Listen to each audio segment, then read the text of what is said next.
지금 우리나라 사회적으로 우려하는 게 뭐냐 하면은 울분과 분노를 가진 사람들이 점점 늘어나고 있다.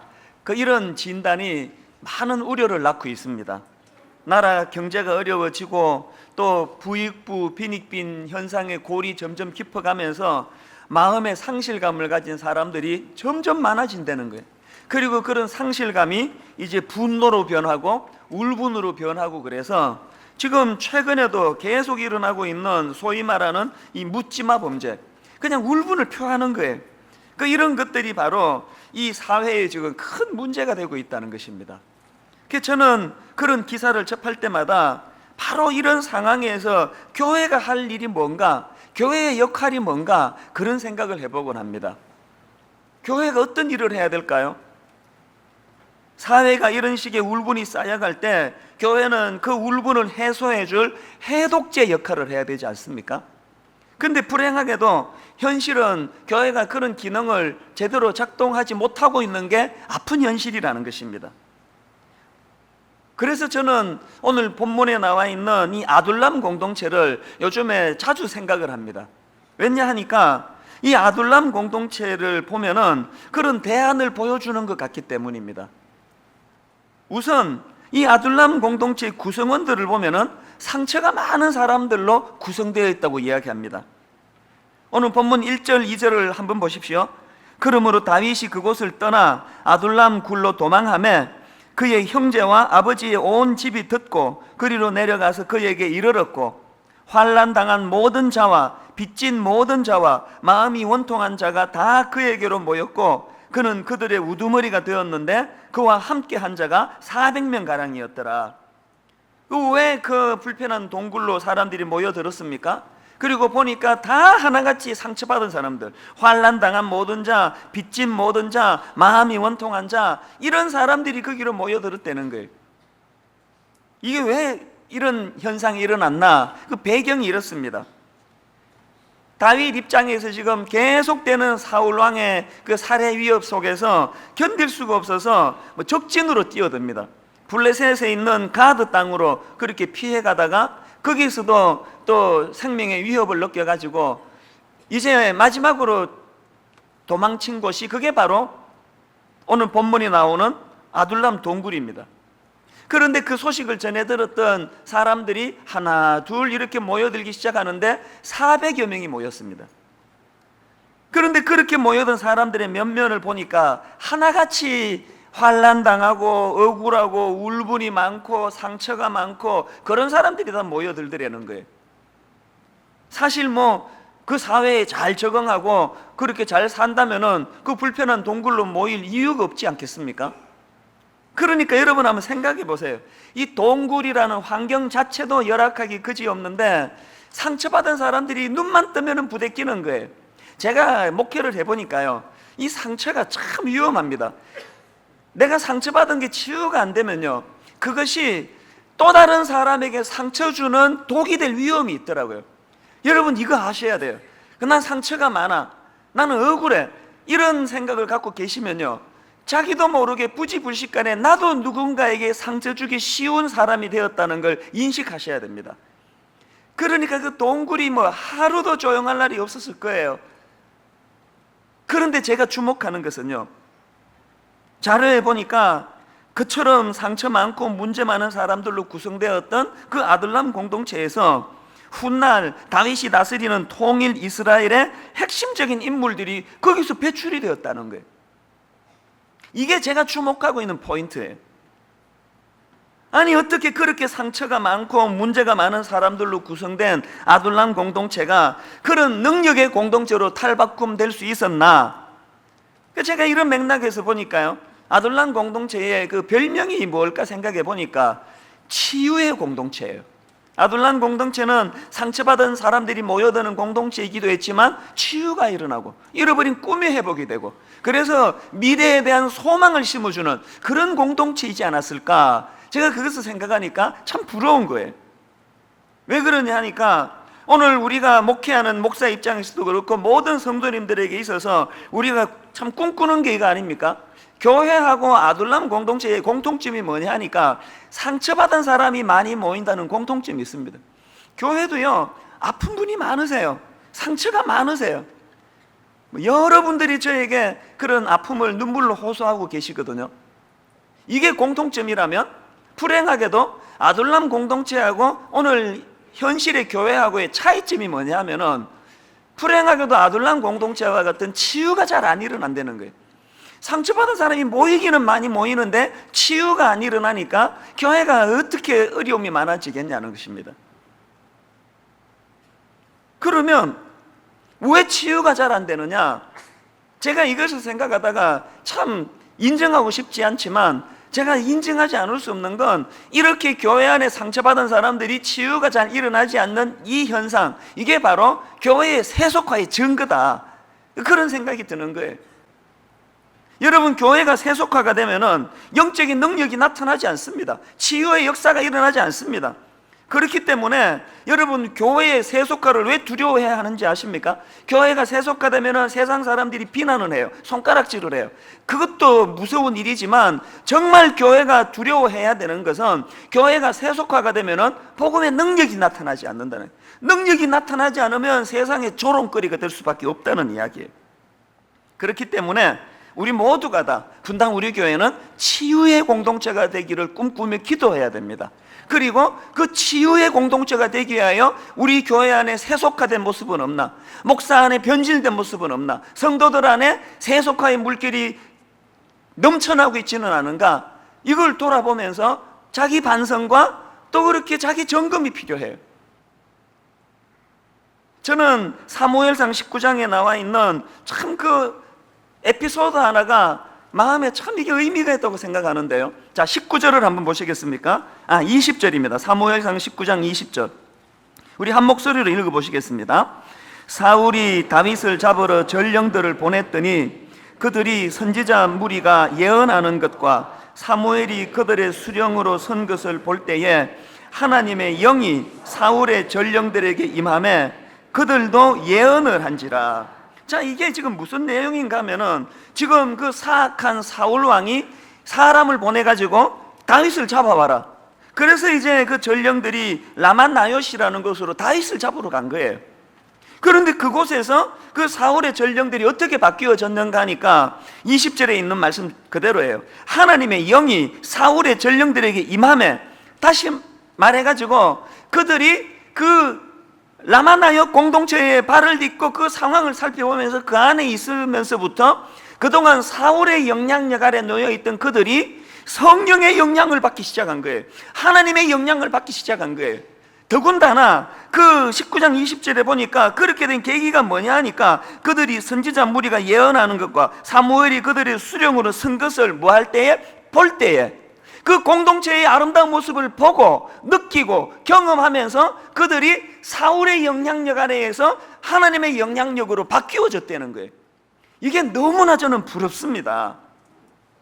제가 보니까 다윗이요, 이 라마나옅 공동체에서 그 공동체의 아름다운 영적 파워를 그가 경험하고 누리고 있던 이 영향력이 훗날에 이제 오늘 본문에서와 같은 이 아름다운 아둘람 공동체를 세워나가는데 영향을 행사했다는 거예요. 이게 우리가 꿈꾸는 10년 프로젝트예요. 이제 올해 말부터 우리 교회 성도님들이 이 교회가 라마나옅 공동체 같아서 여기에서 치유가 일어나고 여기서 변화가 일어나고 공동체의 아름다움을 많이 맛보신 분들이 이제 한국교회, 연약한 교회 곳곳으로 여러분들이 파송되어 가셔가지고 그곳에서 이 교회에서 누렸던 공동체의 기쁨을 전해주기를 원한다는 거예요. 그러니까요, 우리 교회가 지금 꿈꾸는 것은요, 교회를 뭐 해체하고 이런 게 아니고 제대로 된 교회를 해보자는 갈망이에요. 우리가 제대로 된 교회가 되지 않고는 누구를 섬기고 누구를 도우겠습니까? 이 안에서도 그렇게 그냥 문제 일으키다가 그 남의 교회 가서 그 문제나 일으키는 성도가 되면 어떡하시려고요? 그러니까 이 교회에서 문제가 있다 싶은 분은 딴 교회 절대 가시면 안 됩니다. 그 남의 교회 힘들게 하시면 안 돼요. 내가 치유를 받아야 돼. 내가 복음의 능력을 경험해야 돼. 내 상처가 완전히 복음의 능력 앞에 다 녹아지는 것을 경험한 그 사람만이 이웃 교회를 섬길 수 있다고 저는 믿습니다. 이런 맥락에서 분당 우리 교회는 날마다 기도해야 됩니다. 하나님, 이 교회는 상처받은 사람들이 몰려오는 교회일 뿐만 아니라 그 상처가 치유되는 기름 부으심이 있는 교회가 되기를 원합니다. 이런 소원을 가지고 기도해 주시기를 바랍니다. 우리가 이런 기도를 하나님께 드리다가 보면은 이 일이 가능하기 위해서 우리가 결단해야 될 두 가지가 있다는 걸 알게 되실 것입니다. 자, 여러분, 우리가 정말 영적 치유와 회복을 원한다면 우리가 뭘 결단해야 될까요? 둘째, 두 가지 중에 첫째, 우리 모두가 다 하나님의 영향력 아래로 들어가야 된다는 사실입니다. 사실 우리 인생은요, 누구 영향력 아래에 있느냐, 이게 관건이에요. 흔히들 이런 이야기 하잖아요. 첫사람 아담은 에덴 동산이라고 하는 그 완벽한 환경 속에서도 실족해서 유혹에 넘어졌고, 예수님은 광야라고 하는 그 열악한 환경 속에서도 뭘 붙잡고? 하나님의 말씀을 붙잡고 마귀의 세 가지 유혹을 이겨냈다. 그래서 예수 그리스도는 그 열악한 광야에서도 하나님의 말씀의 영향을 받으셨기 때문에, 말씀을 붙잡으셨기 때문에 말씀으로 원수 마귀를 이길 수 있었다. 그래서 이게 환경의 문제가 아니고 영향력의 문제라는 것입니다. 그런 면에서는 오늘 본문의 상황도 마찬가지예요. 본문에 딱 두 종류가 나오잖아요. 본문에 보면은 그 사울 왕의 악한 영향력 아래 놓여있던 신하들, 그런가 하면은 다윗의 영향력 아래 놓여있던 아둘람 공동체의 멤버들. 그런데 여러분, 그 사울의 신하들을 보면은 환경은 뭐 대박 아닙니까? 이거 뭐 궁궐에서 지내는데, 호요시 가는데. 그런데 오랜 시간이 지나고 나니까 그렇게 겉으로 환경이 좋아 보이는 곳에서 지내던 사울의 신하들은 패망의 수치의 길로 넘어졌고, 그렇게 열악한 아둘람 공동체에서 지내던 다윗 아래에 있던 그 사람들은 나중에 나라와 민족을 살리는 요직 인물이 배출됐다는 거예요. 결국은요, 환경이 아니고 결국은 뭐예요? 누구의 영향력 아래 놓여 있는가? 사실 생각해 보면 다윗만큼 상처가 많고 또 그 어려움을 많이 겪은 사람이 또 있겠습니까? 저는 간혹 이런 좀 웃기는 생각을 해봐요. 다윗이 그때요, 골리앗에게 덤빌 때 이제 물맷돌을 집에다 두고 온 거예요. 그래서 막 덤벼봐라고 막 소리 지르고 이제 막 물맷돌을 찾으니까 없네 이게. 그래가지고 그날 막 돼지게 맞고 이빨 다 나가고 갈비띠 7장 나가고 골리앗한테 막 작은 집 밟혀가지고 전치 50주 온 몸에 그냥 혼수 상태에 빠져서 다 죽었다가 기적같이 살아났다고 치자고요. 그러면요, 다윗 팔자는 그때부터 죽을 때까지 폈을 거예요. 사울 왕이 세상에 이 고마운 다윗, 나 때문에 전치 50주 갈비 7대 나가고 이렇게 고마운 사람이 어딨냐 그러면서 막 그냥 호요시가 했을 거예요. 근데 다윗이 잘못한 거라고는 그때 골리앗을 이긴 죄밖에 없잖아요. 골리앗을 물리치고 사울 왕을 구해준 죄밖에 없잖아요. 그것 때문에 이렇게 지금 살해 위협 협박 속에서 그렇게 살아가는 그게 다윗이에요. 이게 얼마나 모순이에요. 근데 여러분, 세상은 이런 모순이 실존하고 있다는 거예요. 회사 살리려고 애썼다가 상처받는 분들이 생각보다 많더라고요. 정의가 다 죽고 골리앗에게 짓밟히면은 박수받고 격려받고, 나라를 구하고 골리앗을 이기면 그것 때문에 죽이려고 달려드는 그게 오늘 이 세상이라는 거예요. 오죽하면은 정의란 무엇인가 막 이런 책이 날개도 친 듯 팔리겠냐고요. 읽지도 않을 거면서. 그게 현실이에요. 이게 현실. 그렇기 때문에 우리 모두가 다 이런 악한 세상에서, 이런 불의한 세상에서는 상처를 피할 길이 없습니다. 그래서 제가 이런 상황을 보면서 참 다윗은 그런 불의한 세상 구덩이 속에 뒹굴면서 어떻게 그렇게 상처를 받지 않을 수 있었나. 제가요, 이 문제를 해결한 묵상하는 시간이 있습니다. 어느 날 제가 성경을 묵상하다가 시편 62편을 묵상하는데 거기에 너무나 중요한 그 깨달음을 제게 발견하게 해주는 구절이 있습니다. 5절을 한번 보시기 바랍니다. 나의 영혼아 잠잠히 하나님만 바라라. 무릇 나의 소망이 그로부터 나오는도다. 이것도 다윗이 쓴 시인데요, 다윗이 지금 이런 고백을 하는 그 배경이 어떤가 보니까 절망적이에요. 이 시편 62편은요 다윗이 압살롬의 쿠데타로 왕권을 빼앗긴 후에 쓴 시대입니다. 압살롬이 누굽니까? 다윗의 아들 아닙니까? 세상에 자기 아들에게 쿠데타를 당해가지고 왕권을 빼앗긴 비참한 상황이에요. 그 상황 속에서 다윗이 뭐라고 노래합니까? 나의 영혼아 잠잠히 뭐 하라고요? 하나님만 바라라. 무릇 나의 소망이 그로부터 나오는도다. 다윗이 그 절망 구덩이 속에서도 일어날 용기가 생기고 회복할 수 있는 힘이 생겼던 것은 그 악한 사울이 변하기를 기다려서 그런 거 아니에요. 그 못된 아들 압살롬이 회개하기를 기다려서가 아니고 그 상황 속에서도 하나님만 바라보는 거예요. 하나님이 내게 소망이 되신다는 거예요. 실제로 그것이 다윗을 회복하게 하는 능력이 되더라는 것입니다. 그래서 옛날 어른들이 그 눈물로 부르시던 그 찬양 아시잖아요. 높은 산이 거친 들이 초막이나 궁궐이나 내 주 예수 모신 곳이 그 어디나 하늘나라. 요즘처럼 뭐 밥 굶지 않고요, 요즘처럼 뭐 아무리 추워도 그냥 히터가 팍팍 들어오는 집에서 아무리 그냥 더워도 에어컨 켜면은 금방 시원해지는 그런 방에 앉아가지고 이런 시를 만들면 그건 문학이에요. 이야, 글 솜씨 좋다. 근데 여러분, 이 찬양은요, 찌그러지는 단칸방에서 자식들이 그냥 저녁에 엄마 배고파 그러면은 일찍 자라, 일찍 자면 배고픈 거 없어진다, 이런 절망적인 상황에서 불렀던 노래들 아닙니까? 그런 상황에서도 뭐라고요? 높은 산이 거친 들이 초막이나 단칸방이나 궁궐이나 그게 상관없고 그런 환경이 중요하지 않고 그 어디서든 간에 내 주 예수 그리스도를 모신 그것이 하나님 나라다, 그것이 천국이다, 이런 고백을 할 수 있었던 게 우리 윗대 어른들이라는 이야기예요. 뭐가 이 안에서 우리에게 던져주는 교훈일까요? 환경이 중요하지 않다는 거예요.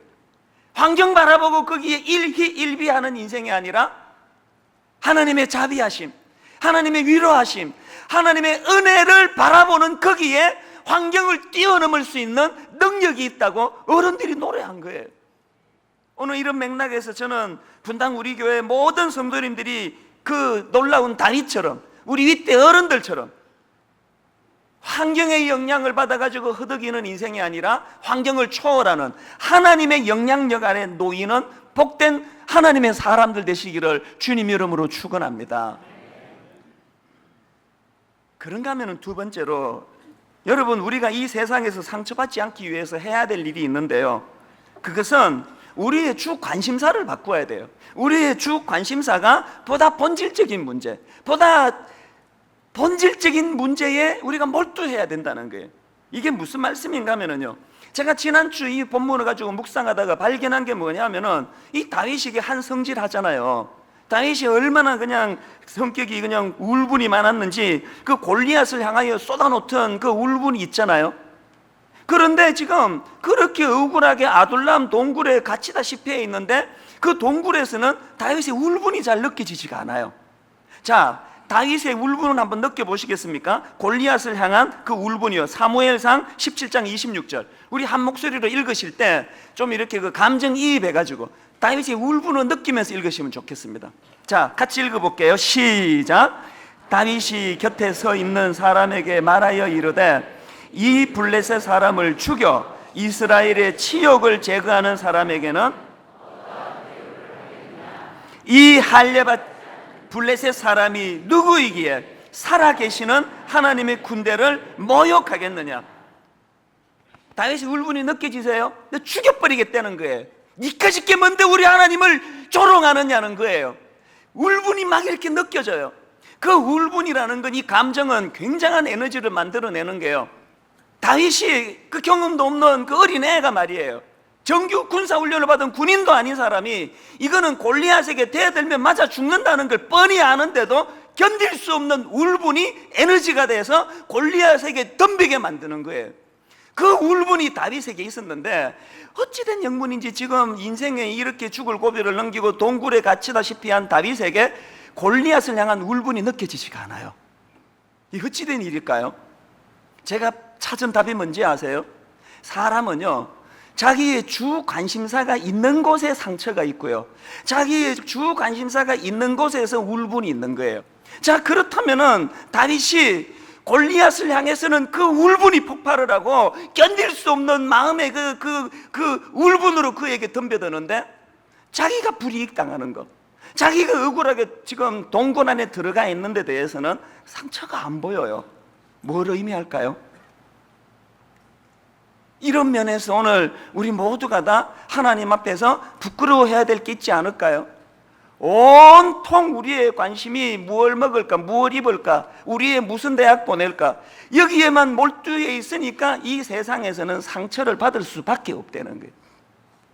우리가요, 너무나 주변잡기 소소한 일에 그저 일상에 예수 믿고 복 받아보자, 예수 믿고 돈 많이 벌어보자, 예수 믿고 성공해보자, 예수 믿고 우리의 좋은 대학 보내보자, 이런 데다가 마음을 쏟으면 상처를 피할 길이 없습니다.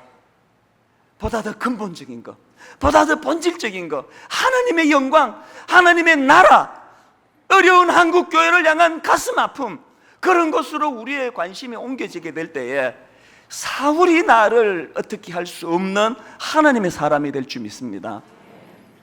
저는 지난 7월 1일 그 설교 이후로 막 그냥 인터넷이 들끓을 때 제가 혼미해졌어요. 이게 도대체 무슨 일인가 이게 나는 우리 교회 이런 일이 바깥에 떠들려지는 걸 나 원치 않는데, 이게 뭐 누가 뭐 칭찬을 해도 그게 반갑지도 않고 오해해서 욕을 해도 그게 이게 뭔지를 모르겠더라고요. 그래서 제가 너무 혼미해가지고요, 거제도로 내려갔어요. 2박 3일 제가 좀 머리 좀 식혀야 되겠다 그래서 저 혼자 내려갔습니다.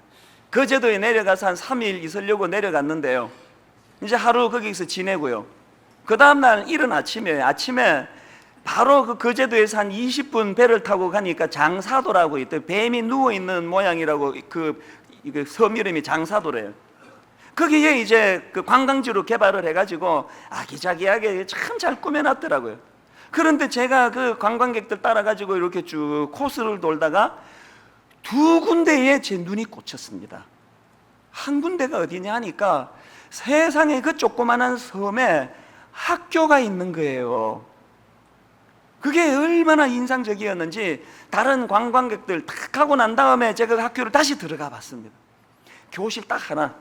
그럴 수밖에 없는 게요, 그 장사도라는 데를 내가 자료를 찾아보니까 거기에 사람이 처음 살기 시작한 게 1900년대 초래입니다. 그리고요, 전 주민이 제일 많이 살았던 그때가 14가구 80명. 그게 하나씩 다 무트로 가고 지금은 무인도가 됐습니다. 자, 그러니까 거기에 그 학교가 하나 있는데 전 주민이 최고로 그 많이 있을 때가 80명이라는데 그 학생이 몇 명이겠냐고. 제 자료를 보니까요, 68년도에 그 분교 형태로 개교를 해가지고 68년부터 91년까지 45명 학생들을 배출했다는 거예요. 68년도부터 91년까지 45명 딸랑 배출했다면 이게 1년에 몇 명 배출한 겁니까? 그런데 제 마음을 뜨겁게 한 것은요, 그 자료에 보니까 거기에요, 육미조 선생이라는 분이 장사도 분교로 이 선생님이 정건을 오셔가지고 그 분교에서 얼마나 그 아이들에게 헌신을 했는지 거기에 공덕비를 세워줬죠. 공덕비. 거기에 뭐라고 적혀 있는지 아십니까? 이분은 이렇게 소개하고 있더라고요. 하나님을 섬기는 아동문학가라고요. 이게 얼마나 상징적으로 마음이 벅찬 이야기예요. 그래서 제 마음이 너무 뜨거워졌어요. 그러고는 맨 마지막 코스예요. 그게 맨 마지막에 또 제 걸음을 멈추게 만든 곳이 있는데 세상에 거기 교회가 있었다는 거예요. 지금은요, 교회가 흔적도 없어졌어요. 건물이 다 없어졌는데 거기에 이런 팻말이 있고요, 교회 사진을 거기다 뒀더라고요. 얼마나 교회가 조그만한지요. 제 눈에 한 2평, 3평이 될까요? 전 주민 최고 많을 때가 80명인데 거기에 뭐 성도가 몇 명이었겠냐고요. 제가 발이 안 떨어지는 거예요. 다른 사람들 다 저렇게 가고도 거기서 발이 안 떨어지는 거예요. 제가 눈물이 나는 게, 이렇게 이름 없는 곳에서 이름도 없이 빛도 없이 전 주민 다 해서 80명인 그곳에 누군가는 거기에 청춘을 바치고 누군가는 거기에 인생을 걸어서 아이를 교육하고 누군가는 거기에 말씀을 통해 복음을 전하는 일을 행하는 그 일을 누군가 해왔기 때문에 오늘 제가 이 자리에 설 수 있고 우리 모두가 다 이 복음의 영향을 받는다고 생각하니까 발이 안 떨어지는 거예요.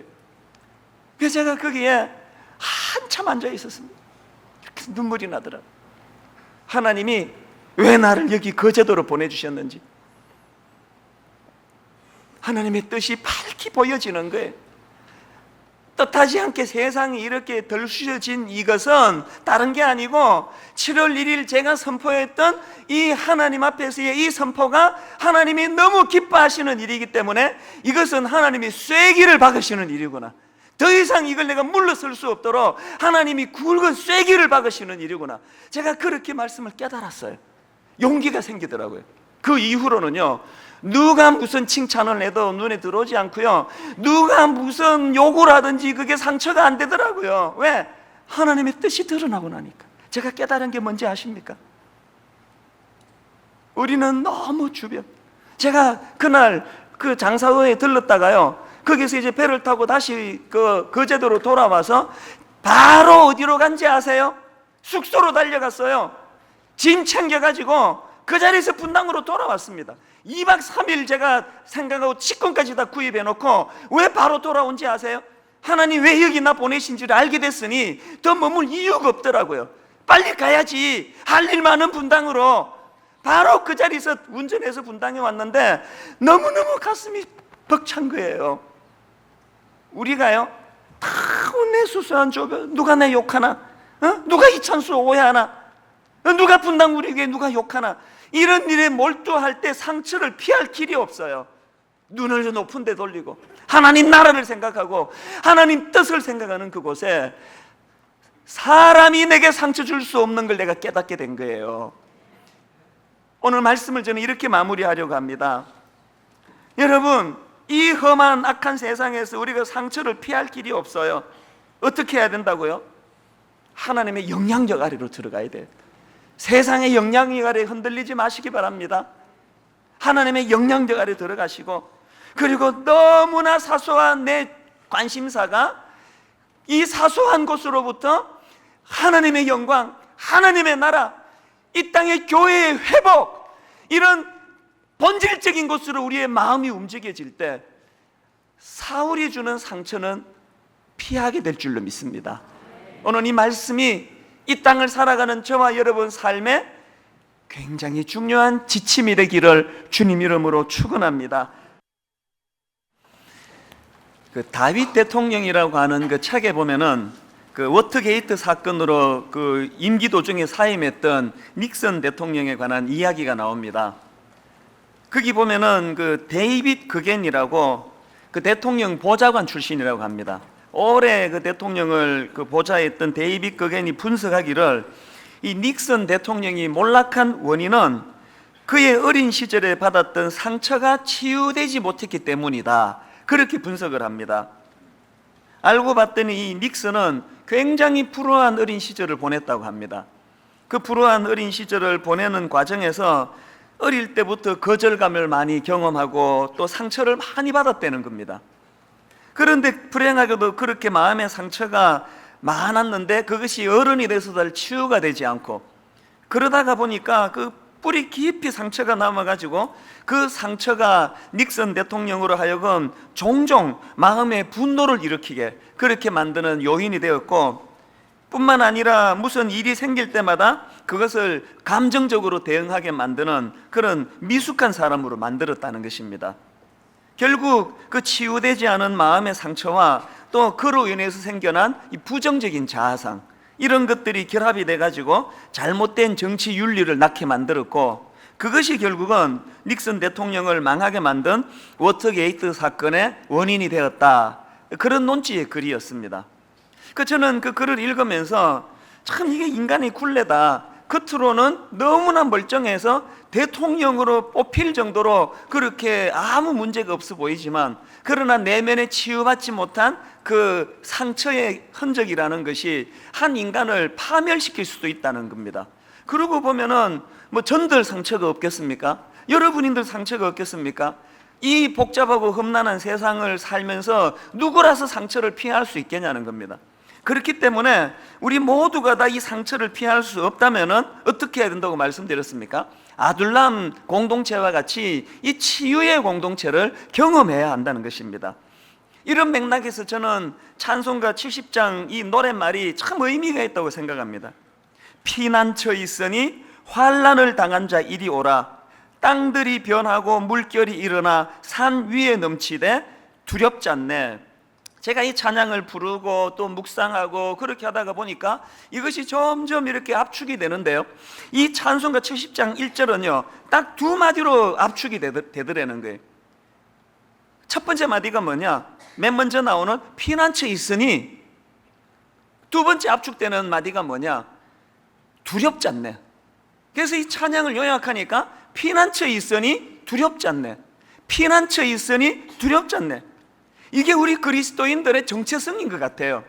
우리가요 뭐 불안한 게 없고 위기가 없고 막 지난주처럼 태풍이 몰아치면 예수 믿는 우리 가정만 이렇게 싹 피해가고 딴 집에 유리창에 그냥 신문지 한번 붙여놔도 창문 떨어지고 박살이 나도 우리 집은 태풍이 피해가고 그래서 두렵지 않은 게 아니에요. 또 무슨 일이 있을 때 난 강한 능력이 있어서 내 힘으로 이런 것들을 이겨낼 수 있기 때문에 난 두렵지 않네, 이것도 아니에요. 왜 두렵지 않느냐? 피난처에 있으니. 위기를 만날 때 숨을 곳, 피할 곳, 피난처에 있으니 두렵지 않네. 그래서 제가 이런 내용을 쭉 묵상을 하다 보니까 제가 지난주에 말씀드렸던 것처럼 우리가 이 아둘람 동굴이라는 것, 우리가 살아가다가 인생의 위기를 만나면 이 아둘람 동굴을 찾아야 된다는 겁니다. 내 힘으로 해결하려고 그러지 말고 아둘람 동굴을 빨리 찾을 때가 됐다, 그렇게 받아야 된다는 것입니다. 그래서 저는 마음에 소원이 있습니다. 오늘 이 교회가 바로 이 피난처 되시는 예수 그리스도께서 좌정에 계시는 공동체가 되기를 바랍니다. 너무나 상하고 찢긴 많은 사람들이 교회를 찾아올 때 이 교회 안에 피난처 되시는 주님이 계셔서 그분이 주시는 쉼과 평안을 받아 누리게 된다 하면은, 이제 뭐 우리가 약하다 보니까 또 일이 잘 풀리고 승승장구하면은 또 하나님도 잊어버리고 교회도 안 나가고 그러다가 인생의 위기가 찾아오고 고난이 찾아오면 모든 사람들마다 이런 생각이 들면 좋겠습니다. 이제 좀 또 위기가 오는 거 보니까 슬슬 이제 교회 나갈 때가 됐구나, 교회 가서 내가 힘을 좀 얻어야 되겠다, 이런 마음의 이 피난처가 그게 교회였으면 좋겠다는 이야기입니다. 이게 이제 제가 지난주에 드렸던 말씀의 핵심인데요, 그런데 왜 제가 오늘 또 똑같은 본문을 가지고 나왔느냐 하면은, 우리가요 아둘람 공동체와 관련해서 그것으로만 그치는 게 아니고 여기서 한 가지 더 찾아봐야 될 메시지가 있다는 겁니다. 그게 뭐냐 하니까, 아둘람 동굴은 내가 상하고 찢기고 상처가 많을 때 그렇게 찾아야 되는 공동체이지만, 그러나 중요한 게 뭐냐, 그 아둘람 공동체에 둥지를 트고 앉아 있으면 안 된다는 거예요. 아둘람 동굴은 결코 우리 인생의 종착지가 되면 안 된다, 최종 목적지가 되면 안 된다, 그 이야기를 나누고 싶은 겁니다.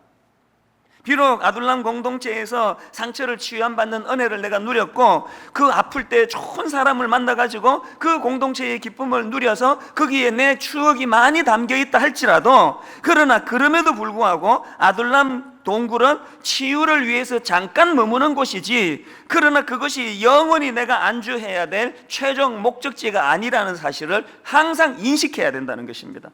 그래서 이 두 균형이요, 우리 인생의 위기를 만나면 찾아야 할 것이 아둘람 동굴인 동시에, 그런가 하면은 또 그 상처가 치유되면 다시 사명을 위하여 그곳을 떠나야 하는 곳, 그게 아둘람 동굴이라는 사실입니다.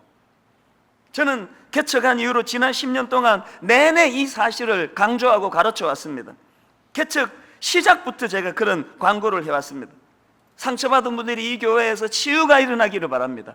뿐만 아니라 그렇게 치유가 일어나면, 회복이 일어나면 이제 다시 원래 교회로 되돌아가시라고, 원래 교회로 되돌아가시는 게 가장 좋다고, 그게 민망하고 어려우면 연약한 교회, 작은 교회로 가셔서 치유된 사람으로서 사명을 감당하시라고.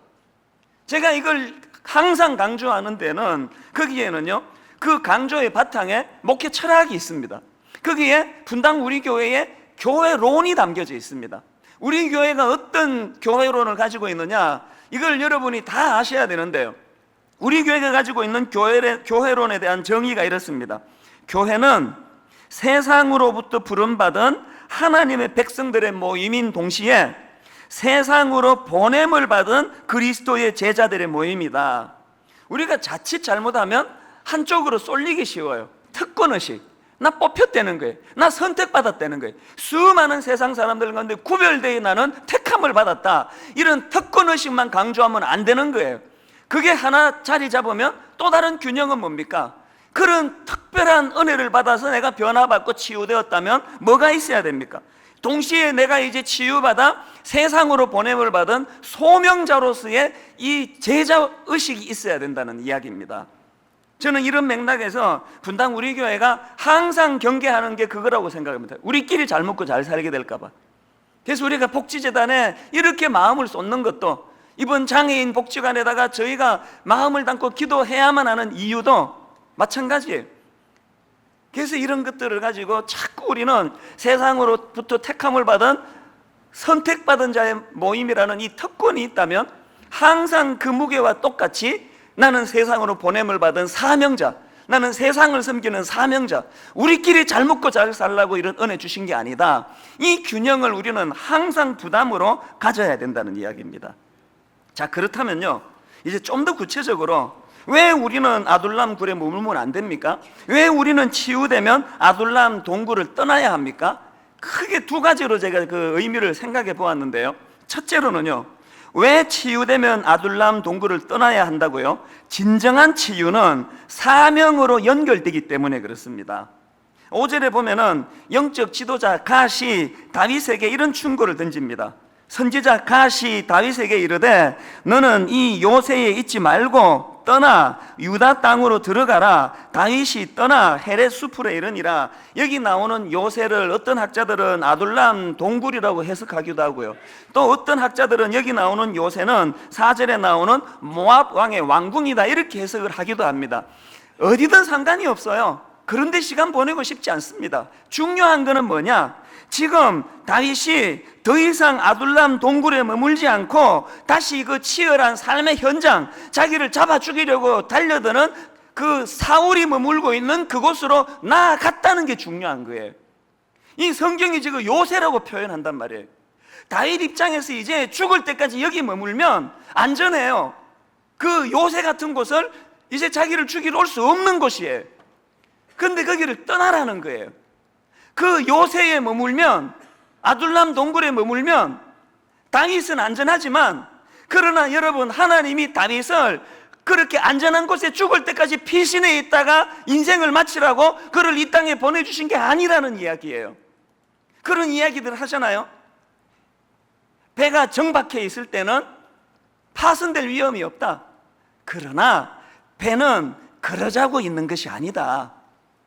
오늘 우리 모두가 그저 내 안주하는 거, 나 편한 거, 뭐 분당 우리 교회에서 이제 적당히 자리 잡고 적응해서 죽을 때까지 지내는 거, 이것도 가치 있는 일이지만 하나님은 오늘도 우리에게 더 가치 있는 일, 네가 아둘람 동굴에서 치유가 되었느냐? 그 치유가 사명으로 연결이 돼서 할 일을 감당하는 인생이 되거라. 주님이 그것을 우리에게 명하신다는 거예요. 그래서 저는 참 좋아하는 찬송가 중에서 우리 442장에 나오는 이 찬송가요. 저 장미꽃 위에 너무 높게 잡았습니다. 저 장미꽃 위에 있을 아직 맺혀 그냥 가사를 불러드릴게요. 저 장미꽃 위에 있을 아직 맺혀 있는 그때에 귀에 은은히 소리 들리니 주 음성 분명하다. 저는 미국에서 이민 생활할 때 아침에 일어나면은 그 이렇게 집에서 좀만 걸어가면은 그 공원이 있었습니다. 얼마나 숲이 우거지고 호수가 있고 이런 데예요.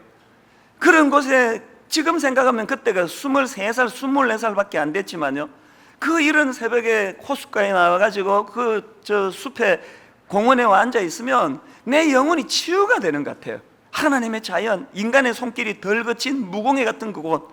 그런데 제가 지난번 안식년 때 다시 LA에 가가지고 이제 낙조가 있는 해질 무렵이나 아니면 이른 아침에 공원에 가 앉아 있으면 23살 때 느끼지 못했던 영성이 느껴지는 거예요. 전에는 풀만 보이고 꽃만 보였는데 목사가 되고 나서 보니까 거기에 하나님이 숨결이 느껴지는 거예요. 하나님의 음성이 있는 거예요. 여기 있는 후렴 말씀처럼요, 주님 나와 동행을 하면서 나를 친구 삼으셨네. 우리 서로 받은 그 기쁨은 알 사람이 없도다. 기뻐요 마음이. 그 왜 기쁜가 하니까 2절에 있는 가사예요. 그 청아한 주의 음성 우는 새도 잠잠케 한다. 내게 들리던 주의 음성이 늘 귀에 쟁쟁하다. 새가 뭐 그냥 철이 들어가지고 어이구 저 목사님 묵상하는데 내가 지저귀는 소리를 줄여야 되겠다, 그래서 우는 새가 잠잠게 되는 게 아니고요, 새는 원래 그 톤으로 떠들고 있지만 하나님과 몰두하고 하나님과 교제하고 주님과 영적인 교제를 나누면 새 소리가 잘 안 들려져요. 이것이 기쁨이더라는 거예요. 주님과 동행하는 이 기쁨을 아십니까? 알 사람이 없도다 그런 거예요. 저만이 알아요. 이런 영적인 풍요를 누릴 수 있기 때문에 이렇게 그냥 뭐가 복잡하고 문제가 많고 그냥 이런저런 이 휘몰리는 일이 많은 지금도 거뜬히 치유함을 받으면 살아갈 수 있는 거예요. 그런데 진짜 이 찬양의 하이라이트는 3절이에요. 3절에 보니까요, 밤 깊도록 동산 안에 주와 함께 있으려 하나 괴로운 세상에 할 일 많아서 날 가라 명하신다. 난 그 기가 너무 좋은데, 솔직히 난 분당 우리 교회가 너무 좋아요. 여러분 뵙는 게 내 인생의 기쁨이에요. 우리끼리 잘 살고 싶어요. 이제 우리끼리 여기다가 초막셋을 짓고 여기가 좋사오니 베드로가 고백했던 것처럼 내 은퇴할 때까지 그렇게 지내고 싶어요. 그런데 하나님이 나는 2절까지만 머물고 싶은데 3절 가사를 싹싹싹 지워버리고 싶은데 계속 하나님이 3절을 가지고 내 귓가를 때리시는 거예요. 괴로운 세상에 할 일 많으니 날 가라 명하신다. 우리는 그 앞에 있는 가사 밤 깊도록 동산 안에 주와 함께 있으려 하나, 우리는 그러고 싶은데 뭐 여러분 이 교회 안 떠나고 싶다면서요. 제일 제가 그걸 붙잡고 싶은 사람이에요. 우리끼리 잘 지내보자고요. 알콩달콩 3절 지울 수만 있다면. 그런데 우리가 신앙 양심이 있기 때문에 아둘람 동굴에서 내 영혼을 치유해 주신 주님, 아둘람 동굴에서 내 영혼을 만져주셔서 새롭게 해주신 그 주님을 생각하면 다 치웠는데 3절이 또 나오고 또 나와가지고 결국은 되뇌이게 되는 것은 밤 깊도록 동산 안에 주와 함께 있으려 하나 괴로운 세상에 할 일 많아서 날 가라 명하신다. 이 노래를 부르지 않을 수 없는 것이 이게 사명이라는 거예요. 그런가 하면 두 번째로 왜 우리는 아둘람 동굴에 더 이상 머물면 안 됩니까? 안주하면 변질되는 게 그게 인간이기 때문에 그렇습니다. 여러분 성경에 보니까 그렇게 순수했던 다윗이요, 나중에 그냥 정치가 안정이 되고 또 나라가 안정이 되고 그러니까 안주하면 변질되는 거예요. 급기에 어디까지 타락합니까? 그 남편이 있는 바세바를 성적으로 범하고 그 남편을 죽여버리는 이런 너무나 악한 짓을 저지르잖아요. 그런데 제가 그 전후 자료를 보니까요, 그 당시에 보통 전쟁이 일어나면 왕이 직접 그 전쟁을 수행하는 것이 그 당시 왕들의 임무라는 거예요. 우리가 성경을 보면은요, 다윗도 초기에 전쟁이 일어났을 때 자기가 직접 진두 지휘하면서 그렇게 전쟁을 승리로 이끄는 그런 기록이 있지 않습니까? 지금도 전쟁 중이에요.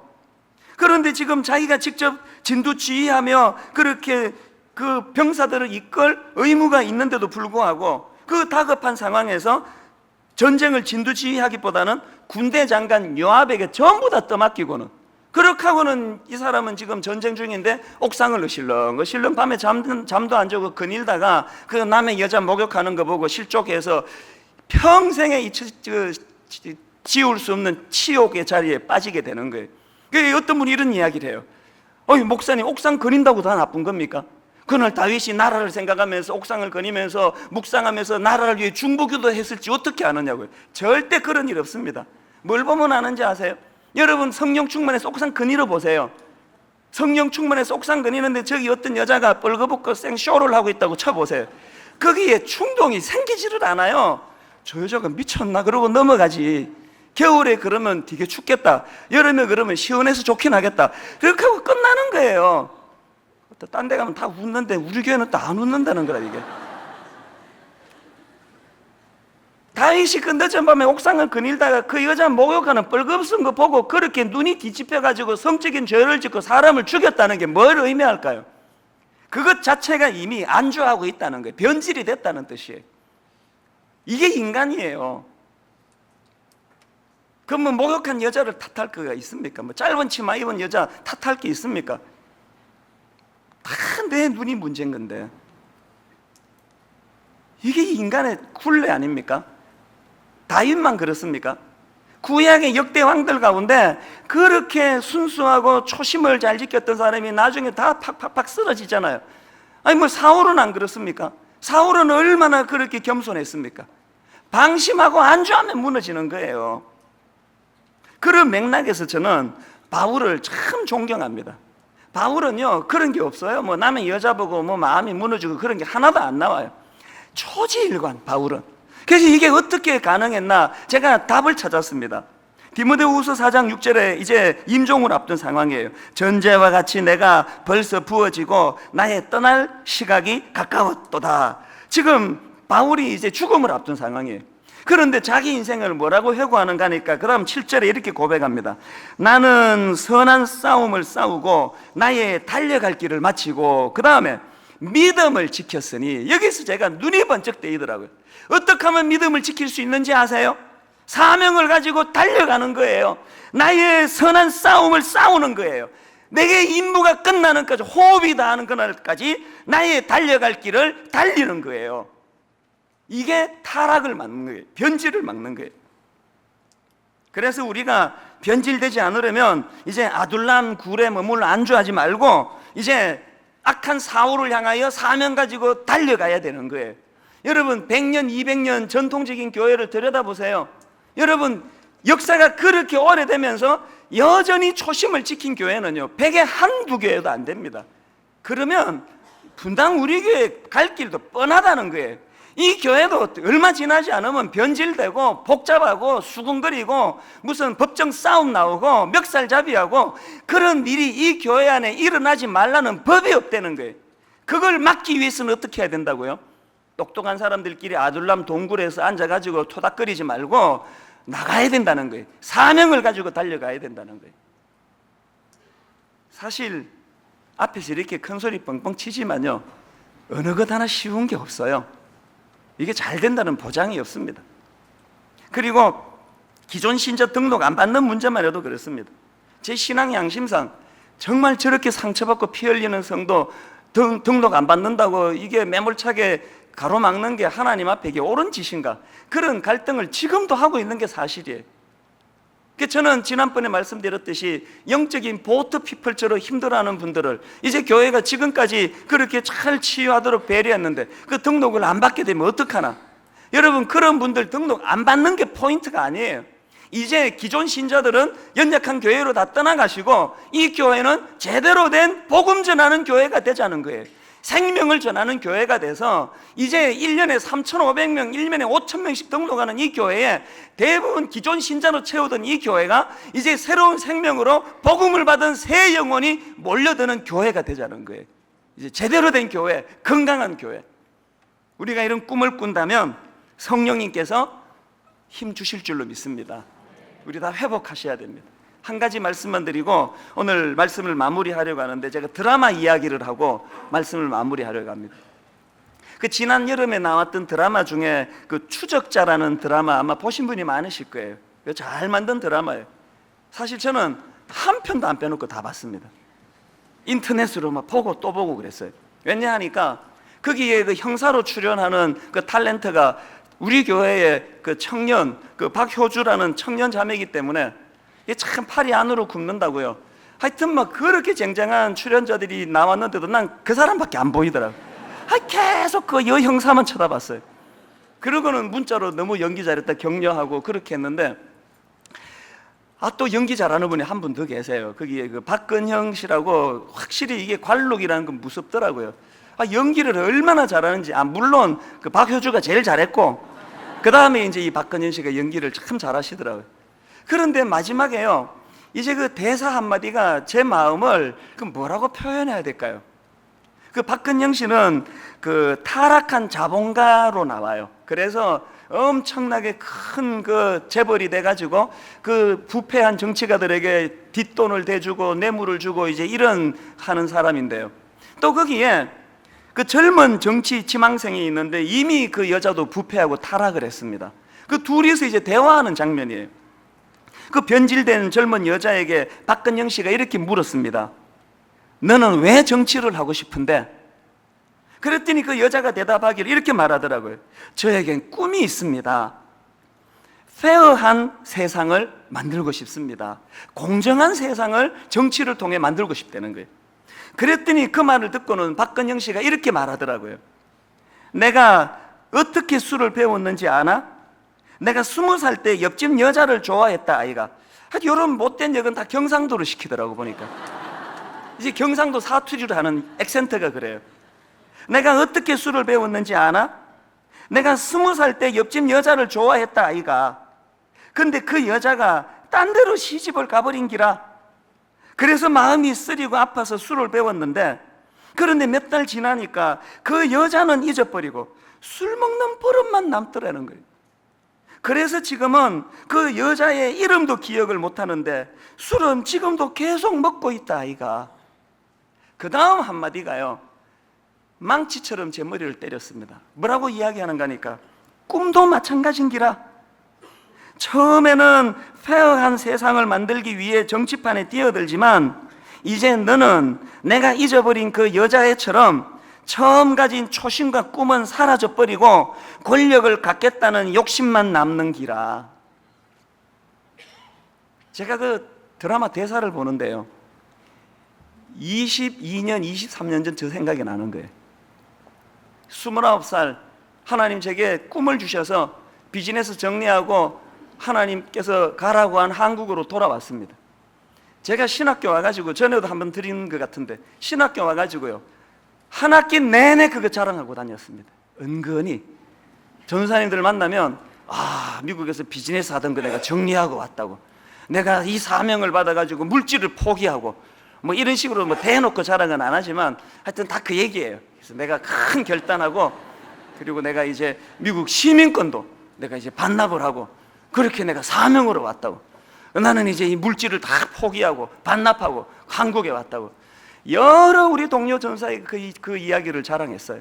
어느 날 하나님께서 부인할 수 없는 또렷한 메시지를 주시는 거예요.